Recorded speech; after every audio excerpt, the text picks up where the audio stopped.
Hi everyone, this is BritSimon. I want to give you a quick video update today to talk about the scheduling process over the next couple of months and how that will look, and also the impact of the lawsuit or lawsuits against Trump's recent immigrant ban, and whether that's really necessary, because some of you may have noticed some of my comments about the ban and whether we should or shouldn't have petitions and that sort of thing going on. So let me first of all explain the scheduling, and that will then lead into the reasons that I think about the ban in the way that I do. Okay, so this is important to understand for people that are not yet scheduled, have not yet had their interviews. This is for DV 2020 people, obviously. This is not about DV 2021. DV 2021, by the way, has been confirmed that they're going to announce the results on June 6th rather than May 5th. As you know, we talked about before, it has now been officially announced, and I've updated my webpage about that. Okay, so DV 2020, people not yet scheduled. There are basically three groups, or perhaps four groups of people that we need to think about at the moment. The first group of people are people that had interviews planned for March, April, and May, where they had received their 2NLs, but those interviews had been cancelled by either by the embassy. When you receive your 2NA, KCC send your case to the embassy. From that point forward, once the embassy has received the case, it's up to them to reschedule, etc. It's up to them to handle your case. KCC don't have any further involvement in your case from that point onwards. So if you were previously set up for an interview in March, April or May, and you received your 2NL, it means that the embassy know about you, KCC are not involved anymore, and if you are to be rescheduled, it's a matter of you arranging that with the embassy. It will vary by embassy. Either they'll contact you and tell you that they've scheduled a new appointment, or you'll need to contact them, or you may need to schedule an appointment through their web page. Sometimes they have web pages to set up the courier service and to register your appointment. In some embassies, in the case of some embassies, they'll expect you to go onto those websites and arrange a new interview. So right now, because of the ban, no embassies can complete the whole process, but I have heard from some cases that some embassies where they're not closed by the virus, they are holding interviews. During the interview though, they're unable to approve the case. There's been a couple of cases where the passport was literally handed back to the applicant, and the applicant was told that once the ban was completed, they will try and close out the case. So essentially, if you go for interview prior to June 23rd, that's going to be the case. You could have an interview, so you could, for example, if you had a previously scheduled interview, you could arrange that to be held again, let's say between now and June 23rd, and you could arrange that interview. You could sit that interview, but you will be on AP until the ban is over. Okay, which based on not extending the ban, Trump not extending the ban, right? So that's going to be the case. Of course, if the lawsuits that are going around at the moment manage to block the ban in some way, then that information will change, and the ban won't be a factor, but the local conditions wherever the embassies are will be a factor in that. So if they're dealing with significant outbreaks of the virus locally within their country, the embassies are unlikely to want to have much interaction with the public, and therefore will limit the number of interviews or do none at all. So basically that's the first group of people. That's, you need to arrange your interview. No need to ask me about how to do it. You need to take a little bit of responsibility for this and contact the embassy, see what they say, follow their instructions, just use some common sense. There's no special technique to this. It's just a matter of using some common sense, and really you should be able to handle that. Okay, so the second small group of people were people that were about to receive their 2NL in the second batch in May. Now, you won't know who you are. If that's you won't know. You may have contacted the KCC and they may have explained that was the situation you were in, but it's unlikely. So what I mean by this is at the time when the May interviews were set up, excuse me, the first batch of 2NLs went out and those interviews were subsequently cancelled. So that was the early batch, right? But there are 2 batches in every month. So immediately after the VB is released, 1 batch of 2NLs go out, and then at the end of the month, usually the last day or 2 of the month, there is a second batch of interviews that are sent out, 2NLs. And so in that second batch, between the first batch and the second batch, the coronavirus hit, all the embassies were closed, and so all the interviews were cancelled, right? So they never got to send that second batch of 2NLs. So there's a chance that if you were current prior to the visa bulletin making all regions current, there's a chance that you were in that group of people that were going to be scheduled in that second group. In that case, KCC still have your case. They did not send it to the embassy. And in that case, KCC will be the ones to reschedule your interview, but they won't do it until the ban is lifted. Okay, so they seem to be not scheduling cases at the moment. I haven't heard of anyone that has been scheduled, and the responses they've been giving to people was that the scheduling of interviews has been suspended because of the ban. That all kind of makes sense. Let's just think about the timing, though, of the ban. So the ban is expected to end June 23rd. So KCC couldn't schedule interviews for the first part of June, could only have scheduled interviews for the second part of June after the 23rd, right? And they could have sent out some 2NLs, let's say, in the last few days. They chose not to. As far as I'm aware, no cases have been scheduled in the last few days, right? So those were cases they could have been scheduling in April. Don't forget there's a two-month delay. So cases that are made for interview in June are scheduled in April, right? So the 2NLs go out in April. That's not for May interviews, that would be for June interviews. Now we're in May. The next interviews they'll schedule will be for July. That's how things work, right? So they could have sent out some emails and 2NLs to take advantage of that small time period in June, but they chose not to. I think they probably are thinking that that period of time will be more or less reserved for rescheduling of interviews, which will be done by the embassies. And it won't include that group of people that would have got their 2NLs in May. So where does that leave those people? Well, those people that would have got their 2NLs at the end of May will now probably be given interviews in July, which will be the same for other cases as well. So the next set of 2NLs we get will be middle of May, and there'll be a second batch towards the end of May, and all of those cases will be scheduled for July. So assuming the ban is lifted by then, there's no reason why those interviews can't be scheduled. And that will include, all of those second 2NL May interview cases, plus all the other cases that they can schedule based on the factors that we already know about. In order to get a scheduled interview, you need to be current, and most of you now are.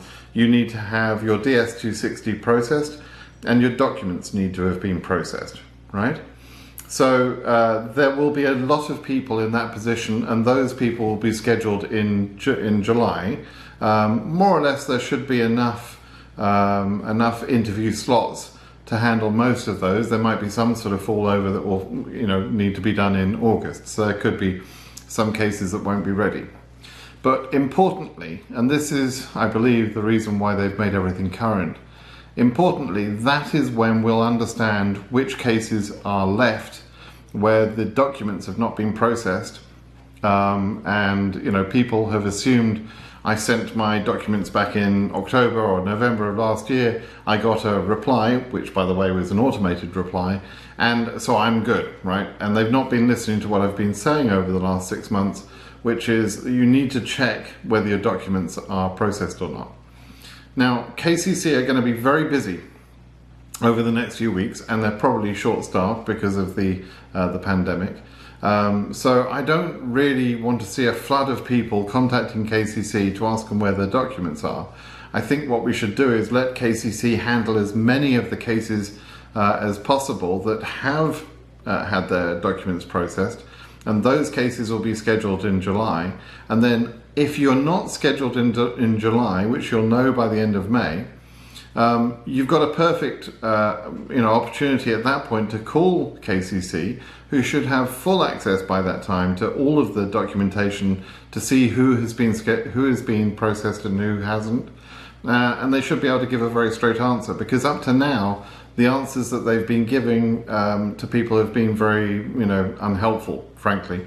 For a long time they couldn't tell people that were current for interview anything about their documents, because until they were current they couldn't look at the documents, and it was frankly not a well organized situation. There was this miscommunication or separation between two departments at KCC, and it's put everyone in a difficult spot.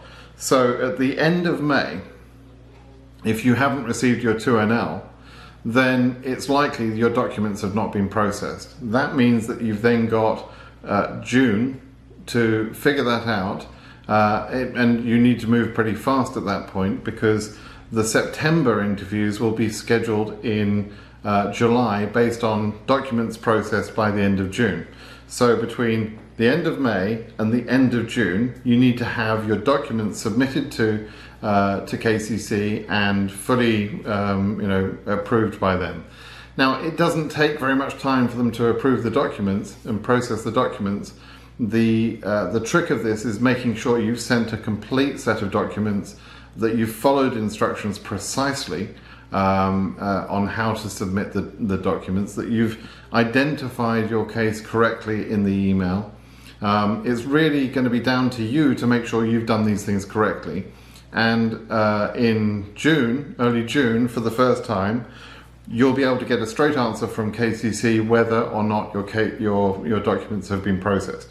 So then it's going to be up to you to get that done. And if you fail to do that, it's nobody's fault but your own.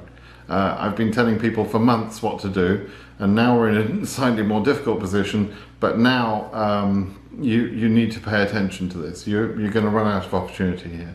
So we need to get ready for the end of May. We need to let June be the time when you're going to figure this out. You'll have the month of June, and preferably not right up until the whole, the final days of June. But if you get your documents into KCC by, let's say, the second or third week of June, you'll be perfectly fine if you do it right. If you do it wrong, that's it. Your opportunity is going to be gone. Okay? So there won't be enough time to do much after that. They'll schedule cases in July, mid to late July, for September interviews, and they'll be the last cases. As I've said many times, there's no extension of this program. That's your opportunity. Okay, so that has kind of explained the scheduling timelines. Let me just now factor in the ban, the immigrant ban, and some lawsuits that have been started against that. The immigrant ban is in place for 60 days. Let's assume for a moment that Trump doesn't try and extend it. If he doesn't extend it, with the timeline I've just explained to you, it makes no difference at this point to DV lottery cases, because from now, today is May 1st, from now you can't get a June interview anyway, right? You can only get a July interview. So the relevance of the of the ban for DV cases is frankly irrelevant. It doesn't make any difference. It's going to affect very, very few cases. It will cause minor delays to some of these cases that could be rescheduled right now, but the COVID virus is also causing delays. So it really isn't going to make a lot of difference. So whilst I'm thankful and grateful to the lawyers that are challenging the ban, because frankly Trump needs to be kept in check, that's a good thing to do, and to try and make sure that he doesn't try and extend it. As long as the ban isn't extended, it doesn't make any difference at this point. We're not going to lose any time.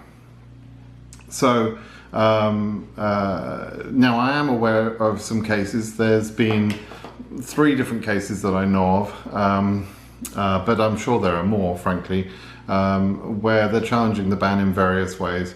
One case already failed because they tried to attach the ban to a previously heard case, and Judge Simon, who had previously blocked the ban on healthcare grounds, he basically took the view. They presented this new ban and said it was part of that, and he said no, it's not part of that. That's an untenable argument, an argument that can't be won. And he was right. It was a foolish thing to do, frankly. So there are 2 other lawsuits that I know of that are challenging the ban. One is about aging out minors, kids under 21 under an F2A class. That's not relevant to DV, but it would be helpful to DV if they were to win that case. And the other case I know of, I've had some communication with the lawyer in, I want to say St. Louis, sorry, I forget his location exactly, but I've had communication with him, and he has got a half dozen or so plaintiffs who are DV lottery case winners, and he's trying to challenge the ban through that way, directly for DV cases.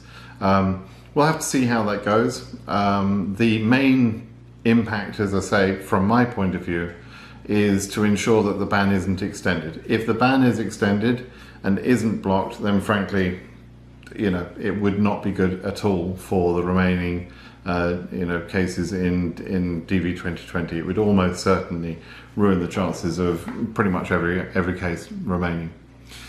So it's important that the ban is challenged from that perspective to make sure that it's not extended, right?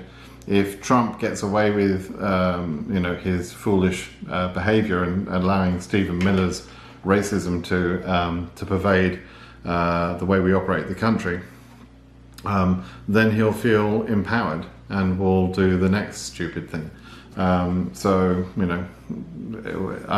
more than happy that someone is challenging his executive orders. I do believe, by the way, presidents should use executive orders. They should act as executives, but obviously you require a little bit of wisdom and common sense and intelligence on behalf of the administration, and frankly that's all missing. That's sort of deals with the lawsuit side. I know there are some petitions that have been floated. I'm not supportive of the petitions, frankly. They're a waste of time, and I've made comments as such on my blog. The petitions are made at whitehouse.gov. Whitehouse.gov is a website that is run for the administration. So it's one thing to complain about somebody, a third party, who is taking away your rights in some way, and complaining therefore to the Trump administration or to the White House.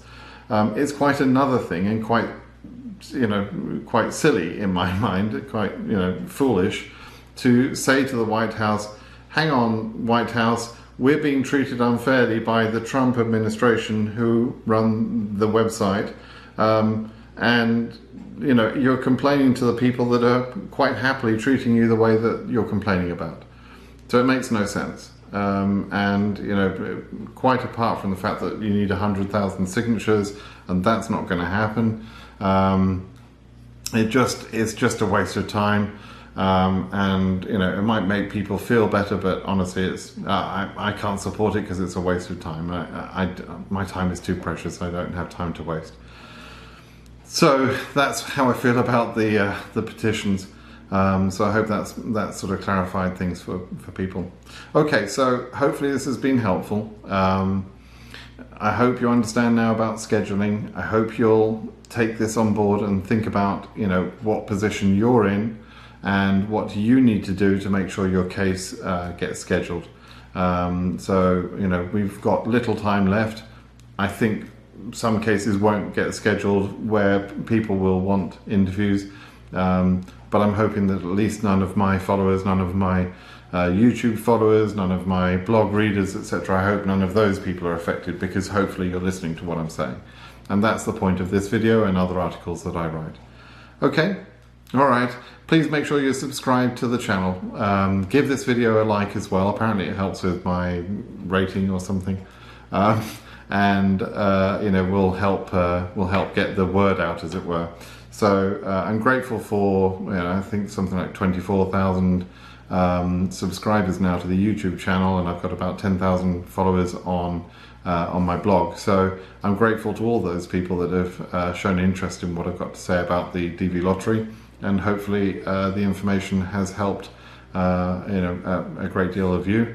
And you know, that's exactly why I do it. So so I hope that's something you're interested in, and will subscribe to the channel, give me a like, and go and read the information at my blog. All right. Okay. Thanks very much. Have a great day now. Bye bye.